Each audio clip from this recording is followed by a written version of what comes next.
Hey everyone, I'm Joe and today I'm going to be doing a book review of the Dreamblood Duology by N.K. Jemisin. The Duology is made up of The Killing Moon and The Shadowed Sun. This is a high or epic fantasy duology set in a really interesting world with good characters, and quite simply this has definitely made me want to read more Jemisin, as these were my first two ever books by N.K. Jemisin. When I'll read more books by her, I can't say. So, first of all, both books are set heavily around a city whose name I'm not entirely sure how you pronounce. I believe it's pronounced Gujari, although I could be wrong. Within the city there is a religion based around a series of temples with goddesses. This religion basically revolves around a certain ability to enter dreams, and there's a series of people called gatherers who can do this, and then they are specialists in it, and they can get into your dream and gather dream energy. Other types of priests can use this dream energy to heal, and there are other types for different purposes. So dream energy is a very important resource, and you can get it both willingly and unwillingly from people. Some people will come to the temple to offer up their energy from your dreams willingly. Some are forcibly gone into your dream and taken, normally as a form of punishment on the whole. The people who enter your dreams are called the gatherers. There are only 4 of them actively working at any one time. The main one of them to the story is called Ihiru. His apprentice, who will one day take his place when he retires or such, is called Nijiri. And the book is centered very heavily around these two and one other character. On a mission that Ihiru has been set, he's been told that he has to kill, because they, as well as entering dreams, they are also essentially assassins, almost like a sort of official assassins. And he doesn't kill this woman that he's supposed to, for reasons I'm not going to go into, of course, because of spoilers. But this triggers a series of events, and it's not so good for him, of course, because he's not doing what he's supposed to do, and various bad things happen, and obviously this leads up to the big ending, which is really impressive, but again I'm not going to talk about that. The second book is set again very heavily around the city, and in this one there is a weird plague that is killing people within their dreams, in this dream world, and it can affect absolutely anybody and everybody. This is truly horrific for the population of the city, and indeed anybody else, because this thing can theoretically spread. Nobody's sure exactly how this disease or plague works exactly, or indeed what's causing it, and basically the whole plot of the book is trying to figure out why this is happening. Is there somebody in particular causing it, or is it just some sort of natural phenomenon? Although, considering the events of the first book, people are obviously highly suspicious of certain things that I'm not going to go into, and it really works well with the first book's plot, but it also works well almost independently, in fact, which is actually surprising for duology. Normally the 2 books don't work well independently, but these really do, I think.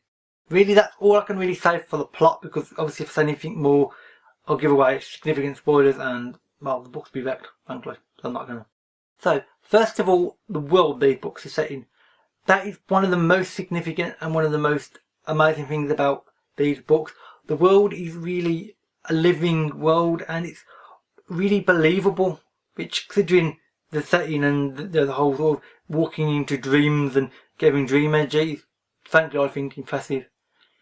It makes all characters, even the minor background characters of the city who are just walking along in the background, minding their own business as you do, seem as though they're there and they've actually got lives of their own, and you kind of feel bothered about the fact that these whole certain things happen, especially in the second book when this plague is happening and various random unnamed people are just dying, they just don't wake up. You actually feel a form of empathy. I mean, obviously not true empathy, because there are indeed a lot of them nameless, but it's surprising how much you get involved with characters that you don't actually ever meet. And obviously the main characters, of course, you do feel involved with, and you do come to hope that they really do come out of it really well. The setting is definitely not a Western setting, it's not a sort of like English American sort of type society. This is a more of an Eastern type setting, and you got this sort of dusty city with these sort of big stone buildings with small windows, and all people can look over the roofs of these sort of flat top buildings, and the way the city is described, and obviously the way the main characters walk around the city and interact with it, really brings the city alive, and it's really impressive. I don't want to say too much more because of course I want you to see, read for yourself, but it's impressive, it really is. The second thing is the gatherers, and indeed the temple and religious system that they're attached to. Often in books, religious systems don't work for me. I don't like religious systems in books because they're just done to a sort of weird level, and they just seem stupid and, well, made up, frankly, to be on the most part. And they've often got stupid rules that just don't seem to be able to work under any conditions. With these two books, this system really does work.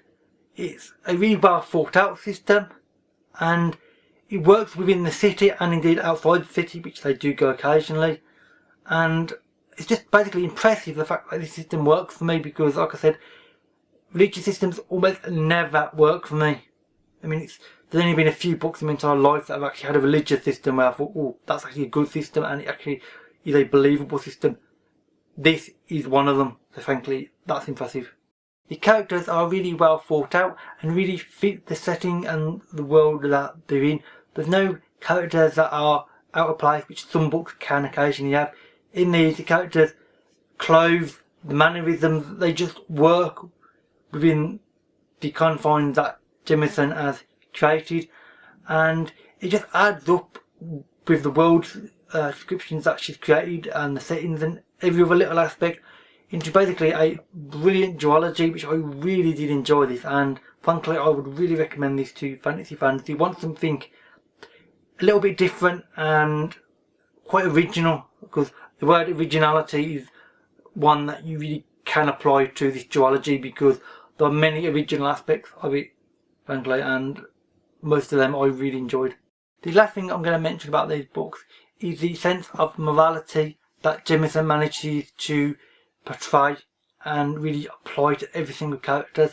The morality and these moral choices they have to make, while sometimes they can be very dubious, it's also very, very realistic. Some of the choices they make are really obvious and anybody would just say, oh yes, of course you would choose to do that thing.